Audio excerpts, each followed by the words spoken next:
Drivers, start your engines.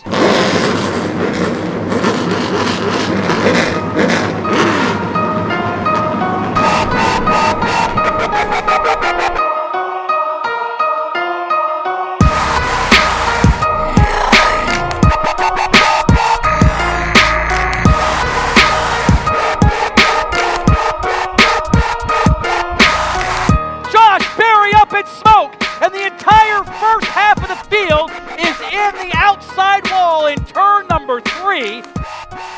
This was what Bobby McCarty needed to have happen. This is not what Josh Berry needed to have occur, but we have wadded up half the field after Josh Berry's car has apparently exploded an engine in turn number 3. I've experienced plenty of highs and lows in racing, and right now we got great race cars, and we got a great team that's given us everything we need to do it. And John West Racing Engines, David West, has been a huge part of making my career better, making my results better, and helping me prove myself every week. So, you know, what happened tonight is just part of racing, and it's been a while since I've had anything like this happen, and unfortunately it got us tonight.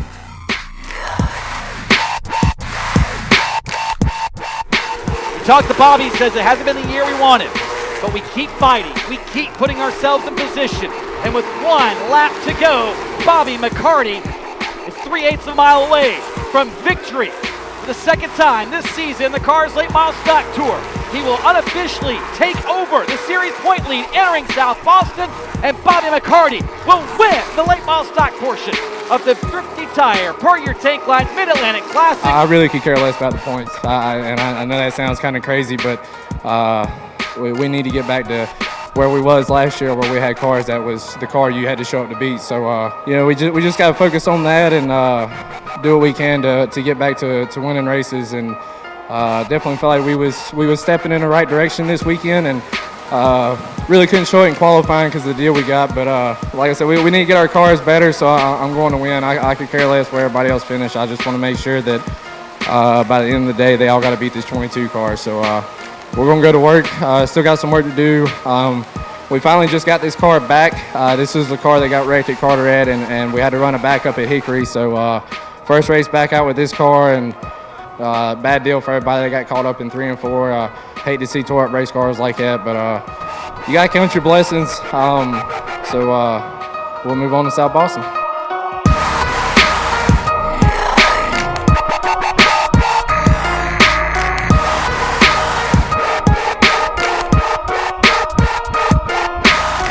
Through turns 3 and 4, Matt Craig and Tate Fogelman roll through the KRC Power Steering start box, and we are off and racing. Whoa! Tate Fogelman had him a handful of wheel in turn 2. And right now Bermonti trying to get 4th from Tate Fogelman, maybe even 3rd from Trevor Noles, as Noles might have a problem. 2-for-1 special, turn 2. Bermonti now up to 3rd with 7 to go before it will be a competition yellow. Something amiss though on Trevor Noles' car. That car visibly off the pace. Does he have a tire going down? Is there something breaking in that car? Is he losing power? Problems, turn number 4. Big issues. This race is not over. Tate Fogelman, Cody Connor up into the outside wall. Tate, tell us what happened there. There's just no need in racing that hard for 5th or 6th, whatever it was. I mean, that's just about an 80 grand race car we just built, brought to the track, worked our asses off, and just get run on the wall like that. That's people racing like that's what it's turned into now, so I guess I'm going to have to start doing it back. A lot of money wasted right there. Steve Wallace has been parked by race control for over-aggressive driving. Steve, tell us what happened there. I feel terrible about it. I just honestly made an honest mistake. I flew down into turn 3. We were racing real hard. Looked like Tate was getting kind of loose, and me and the 45 are racing. We were all bundled up right there. We got 3 wide. One shot the middle, one was on the top, and I got into 3, and I locked the right rear tire up and just got loose as getting in the corner. I apologize, everybody here. It's 100% my fault. Through the KRC Power Steering restart zone, Trevor Noles on the gas, gets the run into turn 1. He'll rim right around. Behind him, they're racing hard. Matt Craig nearly gets turned. Turn 4, white flag in the air for Trevor Noles. He is free and clear of the chaos behind him. Meanwhile, they are trading paint for fourth on back, but Trevor Noles will overcome a flat right rear tire with 30 laps to go to win the third annual Thrifty Tire Per Your Takeline Mid-Atlantic Classic and take home a $10,000 check in Edelbrock Victory Lane. Man, I didn't know what happened. I just heard something pop. I thought it was in the front end, but evidently it wasn't. That was a gift from God right there. But I think we had a really good car. I think we had a good enough car to win it. But this is by far one of my biggest wins in my career, and I just couldn't be happy enough to do it at the car store.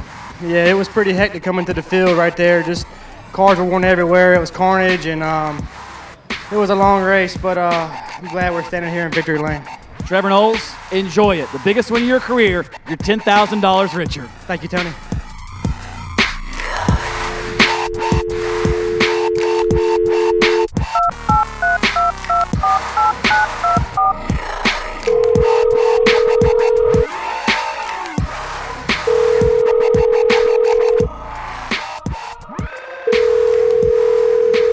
All right, you're listening to the Car Store Report with Chris Ragle. Chris, how you doing, buddy? Good. Beautiful day here today, and man, wish we had a day like we do today, and when we were at Orange County, but we got it in, and two great races there at Orange County again, no matter what. Yeah, you guys have struggled with the weather a little bit, over the course of the season, which is pretty normal. I mean, you get a couple races here and there. This past weekend, got a couple practices from you guys. Got a little bit of misting and qualifying, I believe. Tell us about it. Yeah, weather has kind of been hit and miss and tricky and stuff like that at times, but knock on wood. We got it in and got it on schedule, and we have all year, so that's pretty awesome for everything on our standpoint and competitors, fans, and stuff. So yeah, we battled a little bit of weather. Each division, both super late models and late model stocks only got their 1 30-minute session there on Saturday, and before we went right into qualifying, and super qualifying was pretty good, and then just kind of got a little haze of barely mist. You could see it in the light, but you knew it was just damp in the area, and for late model stocks, and definitely some guys, it affected or thought it affected them more than others. So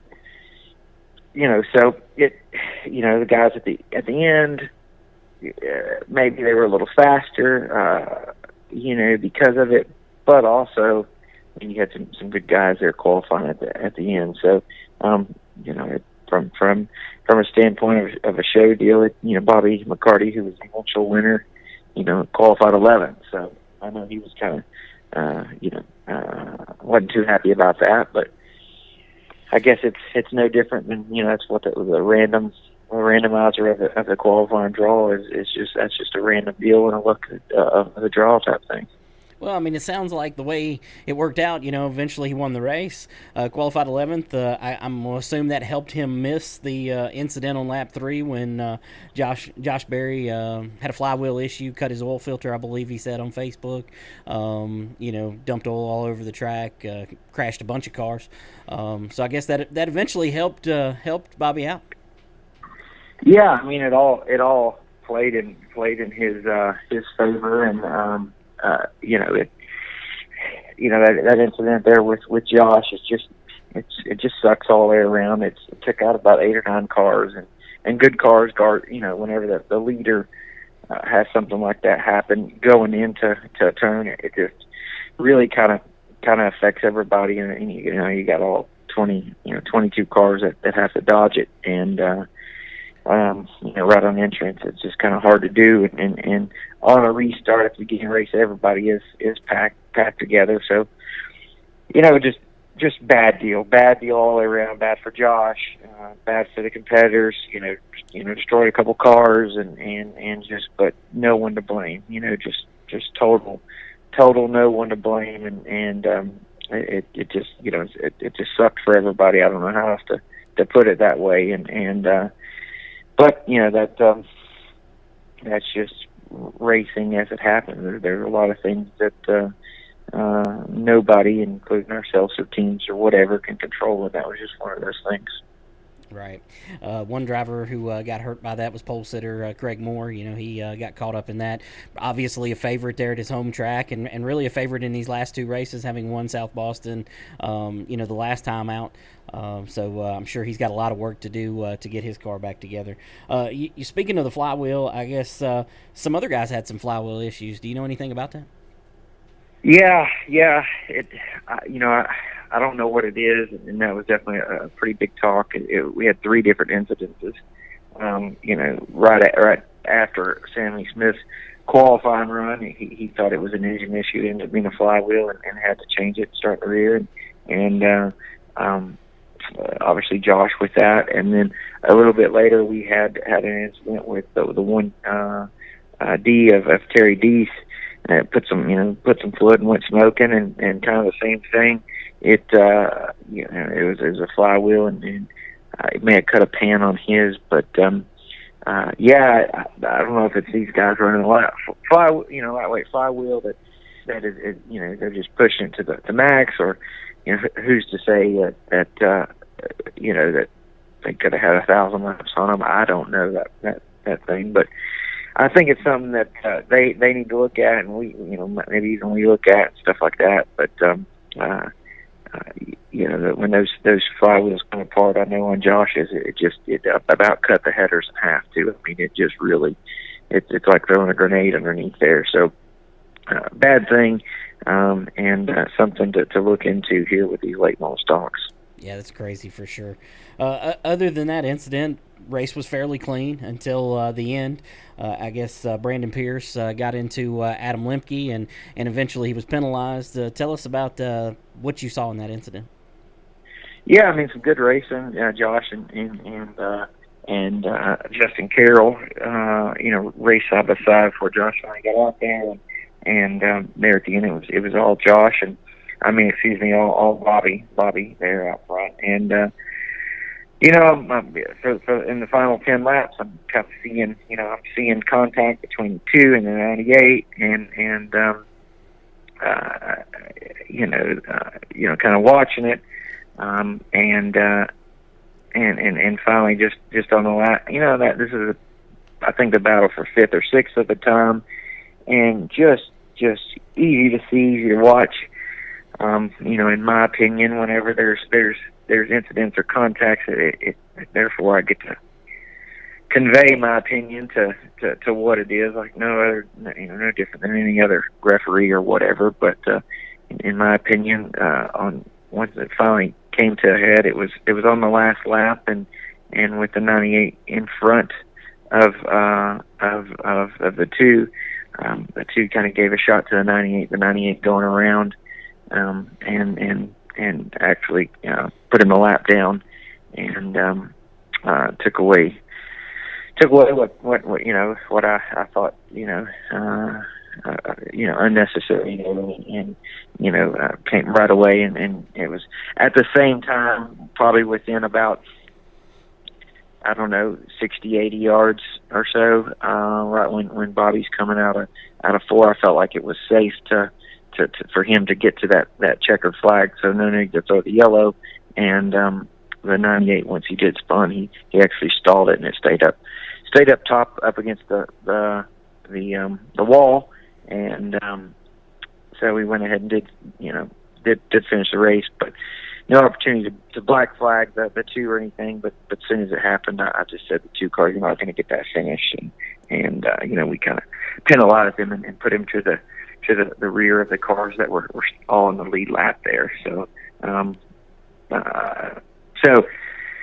it knocked him down to 12th, and coincidentally, with the 98 not getting to start, he finished 13th. So he still finished in front of the 98, but he didn't get the finish that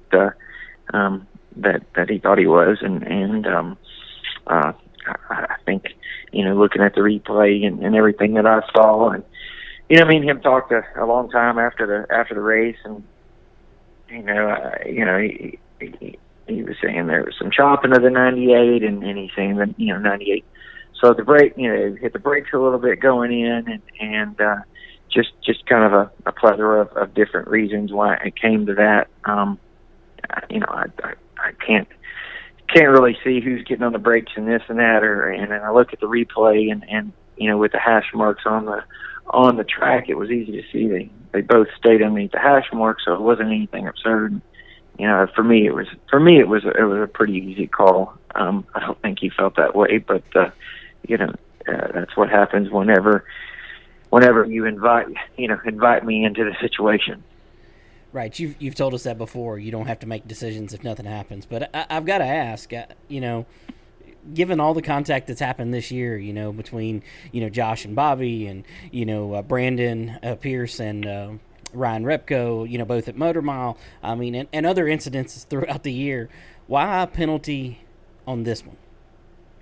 Well, and I told that to Brandon. I said, I said you got away with one. You got away with one probably on Ryan Repko at Motor Mile, and that I didn't look at as good as I should have, and maybe I missed it initially, and he brought up he sure didn't bring up that one, but he brought up the thing with Bobby and Josh, and the Bobby and Josh deal. I feel to my thought, and that was just a racing deal. It's similar to what transpired in the next race with Setzer and spinning around, going on the inside of Craig in front of the field. So there was no call on that either. I just I kind of looked at it and I try to call each thing as it is, and sometimes I see it, sometimes I don't. Sometimes as I told him, sometimes a squirrel, sometimes you're a nut, and it was when it was multiple laps of contact time and time again. Not necessarily by one party or the other. In my opinion, it was probably a little bit more on the contact from the 2 than the 98. Then it kind of draws my attention to watch it closely over multiple laps. And there at the finish, Bobby was pretty far ahead, so my attention didn't necessarily have to be directly on that leader at that time. Is that what it comes down to, is basically where you were looking, and the fact that they had been making contact previously kind of made you keep your eye on them more, or what? Yeah. From the best I recall and the best watch, I don't think that was pretty much the only battle really at the time. And it was on and on, and there was that little gaggle there at one point. Another 98 had drove it in and kind of washed up the racetrack earlier, probably with about 20 to go, 15 to go, kind of in front of Deke, and no contact was made, but I perfectly came on the radio and said, 98, don't be diving it in and washing up in front of people. So that was the kind of gaggle, and then it just kind of definitely was the incident. Like I said, I think it was a battle for 5th too, so it wasn't like it was 8th, 9th, 10th, 11th on back. That's probably another thing too. I'm going to watch the guys more up front than the guys towards the back, and I think that's the way it should be. I try to catch battles, but it's I think it comes down to what you see and what you're able to see, and what happens on an individual basis. Given how many incidents we've had, for the lead, this year, just this year alone, but going back further even, doesn't seem like, you viewed those incidents the same. If this was the battle for the win, would you have done the same thing? Well, if that was a battle for a win, yeah, I would have too, wouldn't have got the win. I don't, it's, the instances I recall is going back to the beginning of the year. Obviously, the 2, pretty much knocked Josh up 2 or 3 car lengths just out of the out of the lead there at first race of the year. Go into to Southern National Orange County, which we won the two there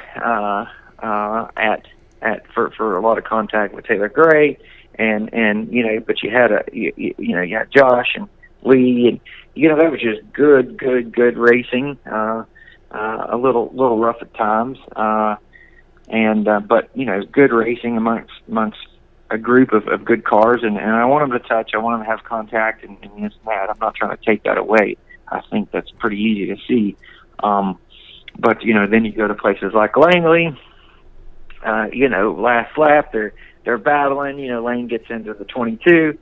No one spins. Doesn't alter the race.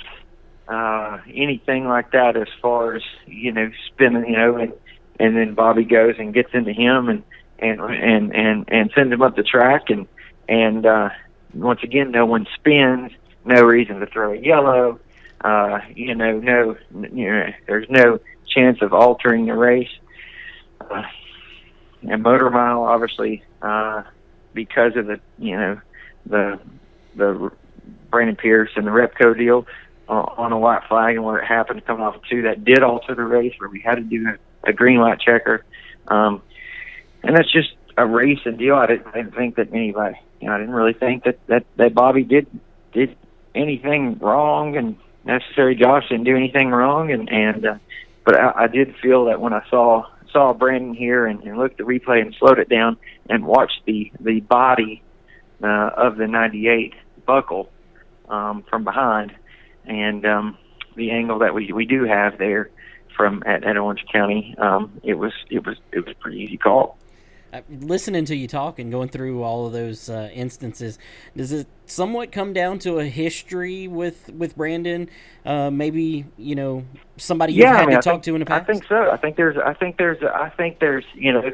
there's instances that if that hey if there's a little bit of history there, and you kind of you've talked to them, or you've been aware and stuff like that. I think Brandon's an aggressive driver. Sometimes he gets a little too much, but he's a good quality race car driver. He's had a great season. But yeah, I think when you go and talk to a guy, or have certain things happen, that was a regular occurrence, then the lead rope isn't as big anymore. It's a pretty tight leash.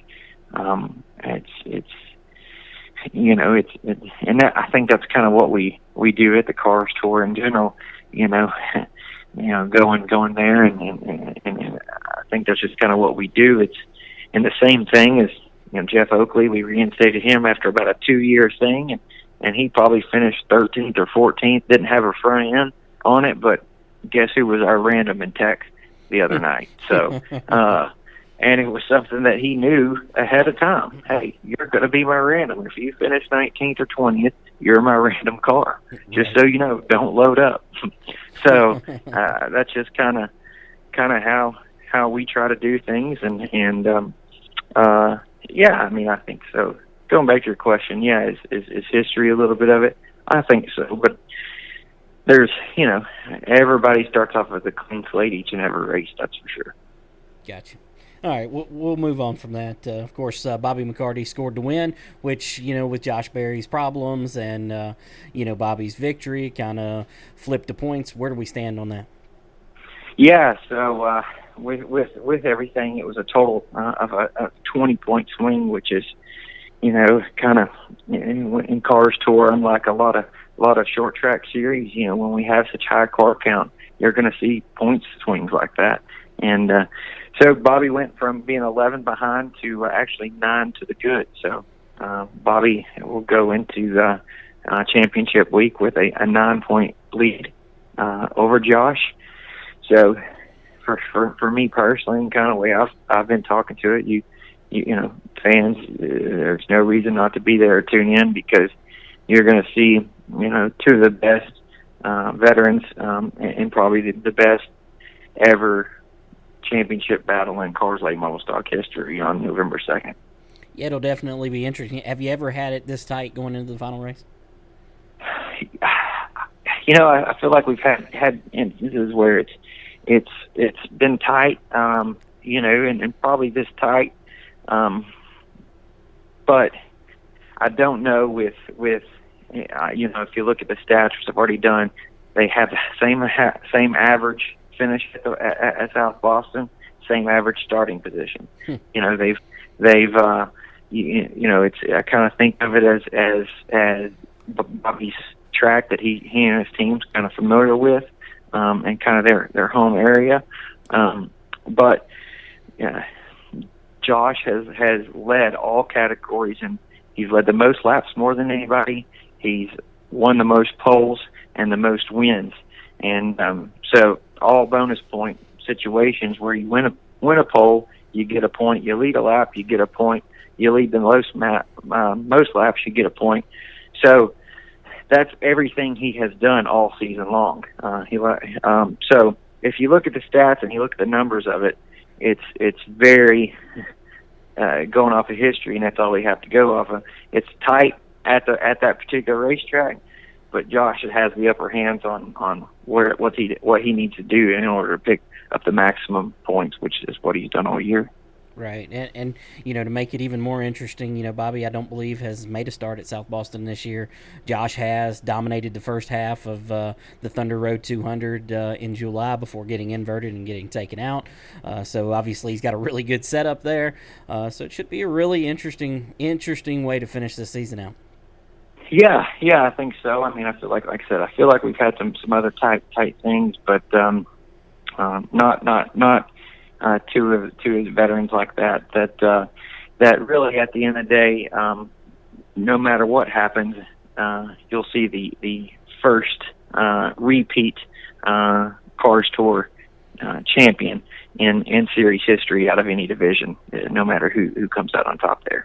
Yeah, it'll definitely be pretty interesting to watch here in like 7 months when we have that race, but no, in November.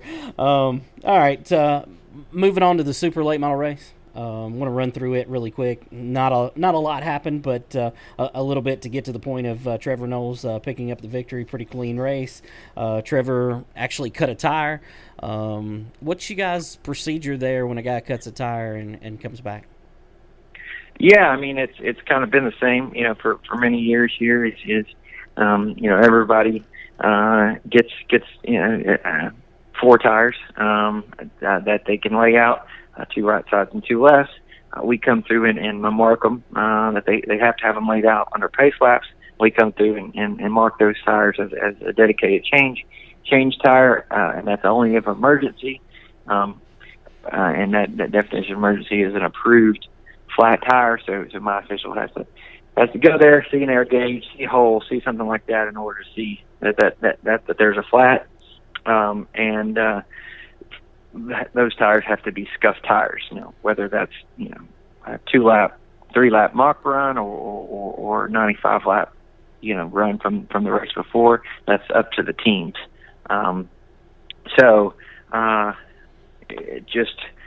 I think with about 38 to go, right as we're coming to a competition yellow of 40 in a row,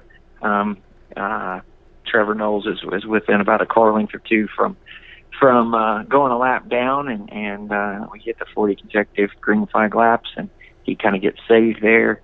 And the reason he was running top 3, top 4 all evening, and to go from there to almost a lap down immediately, there was definitely a problem. And come in and you know, Cars Tour TV did an excellent job. It was very easy to see, and officials saw it pouring water on it afterwards. It's just spitting out and almost, you know, just getting flatter and flatter by the second. So pretty clear thing there, and just a racing luck thing, you know, no different than the Josh situation. If it happens 38 laps in rather than 38 to go, then, you know, you don't see Trevor having that tire and that grip that he needs to. You know, you have it with 10 to go. He doesn't have the laps to get up there. So it's just, he goes a lap down, then he's got to battle back and try to get a lucky dog. I mean, there's just all kinds of situations. It just worked out for him, perfectly on the racing luck situation. It's just amazing to get that lucky, though, to cut a tire right before the competition. Yellow comes out right before you're going to get, go a lap down. I mean, it's amazing how racing works out sometimes. Yeah, absolutely. Absolutely. Of course, green, white checkered there at the end. He drove away from Matt Craig there at the end of the race. Matt, of course, contender every race with you guys. So I'm sure he was disappointed not to get the $10,000 there. And another avenue. How did you guys feel about the car count that you guys got, given that you were paying $10,000 to win? We were satisfied. We were definitely satisfied. I mean, that was in both divisions, 22 and 19. That was quote unquote our lowest car count of the year. So so to still go and have car count we did in both things, and in August, for some reason, just no matter where we go, what it is, August tends to dip down just a little bit in car count. But overall, we were satisfied with that. I mean, you'd like to have 24 cars or so like we average for standalone events, but to only to be 4 or 5 less than that is a little disappointing. But we still feel like we had at 19 we had a pretty decent car count. Could improve on, but the quality of the field was definitely there with the who we had there, and the Steven Nassies and the Steve Wallace and Tate Fogelman and Cody Connor and Trevor Noles and the guys there that Giovanni Vermani and those guys that did come there. Gotcha. Friday night, you guys announced your schedule. Nothing on the late model stock side, really stood out other than South Boston's race moving from, the typical, November to the last weekend of NASCAR points. I presume, anyways, September 12th. Of course, on the super side, you guys added a $20,000 to win race at Jennerstown. You guys have got to be pretty excited about going there. Yeah, we are. It seems like a great racing facility, and those folks up there have done a really good job, getting that place back going. They have a great fan support, which is what it's what we strive off of in the Cars Tour.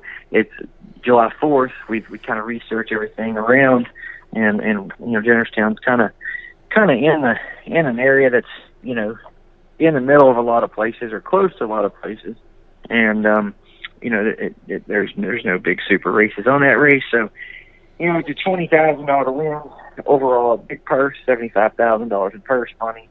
So it's going to be a big one, and we're really looking forward to getting up there. That's another thing we don't really have in the Carolinas and our Mid-Atlantic region, or we normally run. We don't have that big 1/2 or 5/8 mile high horsepower track that Jennerstown will offer to us for the supers. Right.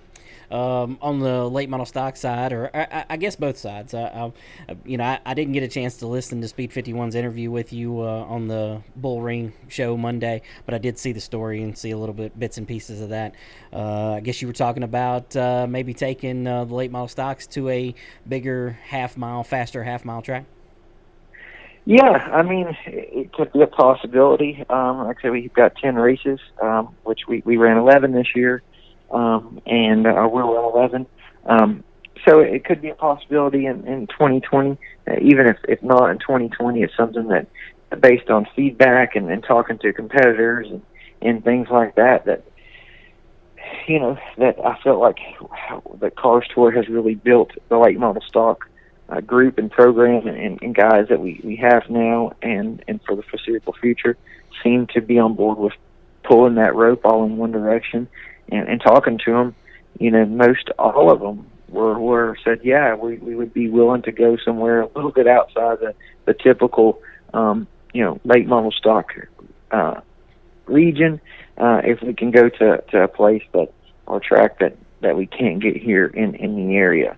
And so I think that says a lot about what we've all built together, us and the teams and drivers and stuff like that. So that's exciting. I think that's exciting for growing late model stock racing, growing the Cars Tour, and quite frankly, I think there's a lot of people outside of areas you couldn't even imagine that now know what late model stock racing is, or come to love late model stock racing because of the Cars Tour. And it could be a possibility. We'll just kind of have to wait and see.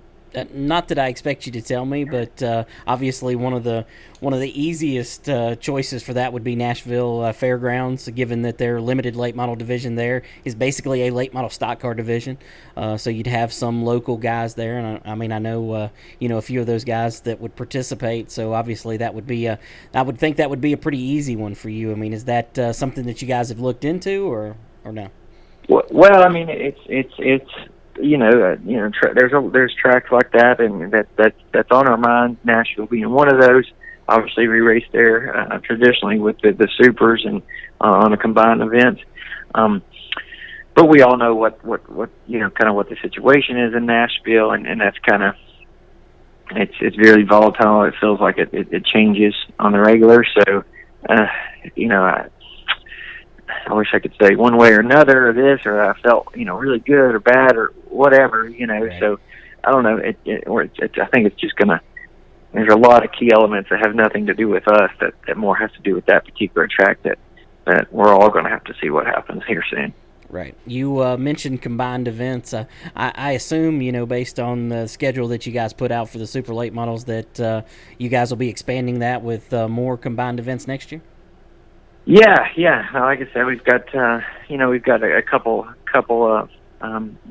dates that we're planning on adding for Supers a little bit later, on working with the Southern Super Series and CRA. So hopefully we can get all those wrapped up and be set there for those dates there with those guys here. In talking with Speed 51, you mentioned something about Martinsville, possible conversation there. Rumors also rampant that the U.S. Short Track Nationals would move from Bristol to Martinsville. You know anything about that? No, I didn't. And they brought up Martinsville, so but no, I hadn't heard that. That's the first one I've heard about that one. That's pretty intriguing, but I hadn't heard anything about that. So that's new to me. But no, I mean, I guess my point of the conversation is, we're talking with Speed 51 and those guys and people, we consider Martinsville Speedway and them, just part of what all we're doing in the region to grow late model stock racing. And we're a big fan of them. I think they're a big fan of us.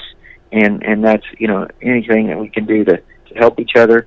And even if it's, more fans of Martinsville Speedway.